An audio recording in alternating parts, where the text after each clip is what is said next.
नमस्कार, मैं हूं बबीता चौधरी और आप सभी का एक बार फिर से स्वागत है हमारे यूट्यूब चैनल पे। आज हम बात करेंगे प्रधानमंत्री किसान मानधन योजना के बारे में। तो ये योजना क्यों चलाई गई है, इसका क्या लक्ष्य है, किसान भाइयों को इससे क्या लाभ होगा और किस प्रकार से इस योजना के लिए आप आवेदन कर सकते हैं, तो पूरी डिटेल इस वीडियो में हम बात करेंगे। तो आगे बढ़ने से पहले मैं आपको बता दूँ, यदि आपने हमारे चैनल को अब तक सब्सक्राइब नहीं किया तो हमारे चैनल को सब्सक्राइब कीजिए और हमारी वीडियो को ज़्यादा से ज़्यादा शेयर कीजिए, लाइक कीजिए और बेल आइकन को ज़रूर दबाएं ताकि आने वाले सभी इसी प्रकार की वीडियो का नोटिफिकेशन सबसे पहले आप तक पहुंच सके। अब देखिए, प्रधानमंत्री किसान मानधन योजना की शुरुआत केंद्र सरकार के द्वारा किसानों के लिए किया गया है। इस योजना की शुरुआत किसानों को लाभ पहुंचाने हेतु खेती करने के लिए योजना की तरफ से लाभ राशि प्रदान की जाती है, जिससे कि किसानों को खेती करने में आसानी हो। और इस योजना में किसान भाइयों को 6,000 रुपये सालाना दिया जाता है, यानी कि हर महीने नहीं दिया जाएगा, हर साल आपको 6,000 रुपये दिए जाएंगे और ये भी किस्तों में आएंगे। और ये भी आपके लिए अच्छी खबर है क्योंकि 6,000 रुपये बहुत होते हैं जब गवर्नमेंट देती है। तो इस योजना का लाभ आप भी उठा सकते हैं, जिसके माध्यम से आपको सारी जानकारी इस वीडियो में हम बताएंगे। तो वीडियो को बीच में स्किप ना करें, अंत तक बने रहें और पूरा वीडियो देखें ताकि आपको पूरी बात समझ में आए। आज इस आर्टिकल में सभी के लिए बहुत ही ज़्यादा महत्वपूर्ण है, क्योंकि आज के इस आर्टिकल में प्रधानमंत्री किसान मानधन योजना से संबंधित सभी जानकारी बताई गई है। अगर आपकी उम्र 60 वर्ष हो चुकी है और आप किसान हैं तो आपके प्रत्येक महीने का ₹3,000 पेंशन दिया जाएगा। यदि आप भी प्रधानमंत्री किसान मानधन योजना से जुड़कर इस योजना का लाभ उठाना चाहते हो तो आप इस आर्टिकल को अंत तक पढ़कर सारी जानकारी आप इसके माध्यम से प्राप्त कर सकते हैं। अब हम बात करें कि इस योजना का नाम है प्रधानमंत्री श्रम योगी किसान मानधन योजना, यानी कि योजना का पूरा नाम है प्रधानमंत्री श्रम योगी किसान मानधन योजना। इसकी शुरुआत 31 मई 2019 को हुई थी, मोदी जी ने की थी। ये इसकी वेबसाइट है जिसका लिंक हम आपको नीचे डिस्क्रिप्शन बॉक्स में दे देंगे। और ये किस मंत्रालय का अधीन आती है, तो ये है ministry of agriculture and farmer welfare के अंतर्गत आता है। इसमें लाभार्थी कौन होगा? भारतीय किसान जिसने 2 हेक्टेयर से कम जमीन वाले हैं। जुड़ने की आयु आपकी होगी 18 वर्ष से 40 वर्ष और ये आपके हेल्पलाइन नंबर है। आवेदन आपको ऑनलाइन करना है। अब हम बात कर रहे हैं पीएम किसान मानधन योजना 2024, यानी कि पीएम किसान मानधन योजना 2024 की शुरुआत प्रधानमंत्री नरेंद्र मोदी द्वारा 31 मई 2019 को की थी। पीएम किसान मानधन योजना का लाभ केवल वही किसान ले सकेंगे जो किसान पीएम किसान योजना का लाभ ले रहे हैं। पीएम किसान मानधन योजना 2024 में अब तक 21 लाख लोगों द्वारा रजिस्ट्रेशन किया जा चुका है और जिन्होंने अब तक नहीं किया है वो भी इसमें अब रजिस्ट्रेशन करवा लें।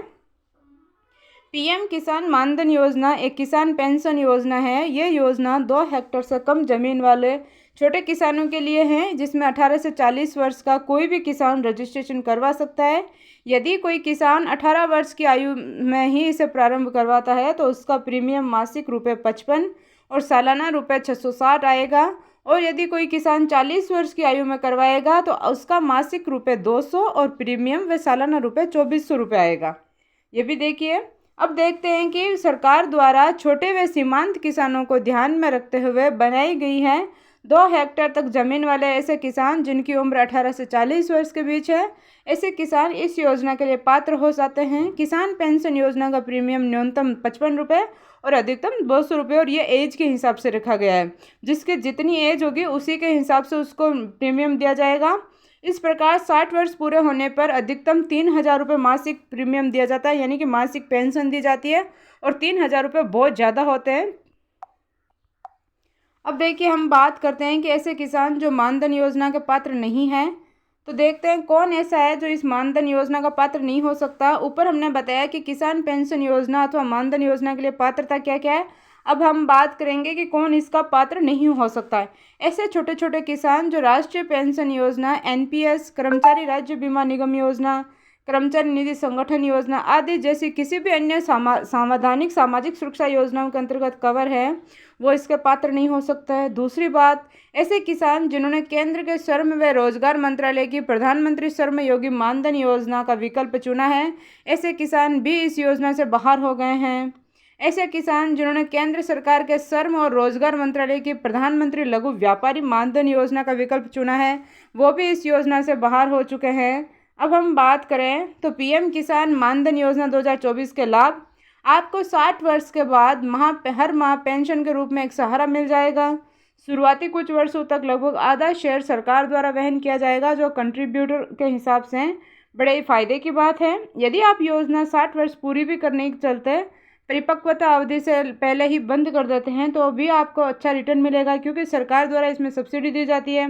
यानी कि ज़रूरी नहीं है कि आप 60 वर्ष तक इस योजना में बने रहे। अगर आपने पहले ही बंद कर दिया इस योजना से तो भी आपको इसमें सब्सिडी मिलेगी। यदि आपके खाते में पीएम किसान पैसा आ रहा है तो आपको प्रीमियम राशि अपने घर से नहीं देनी पड़ेगी। इसकी प्रीमियम की पूर्ति पीएम किसान की किस्त से ही हो जाएगी।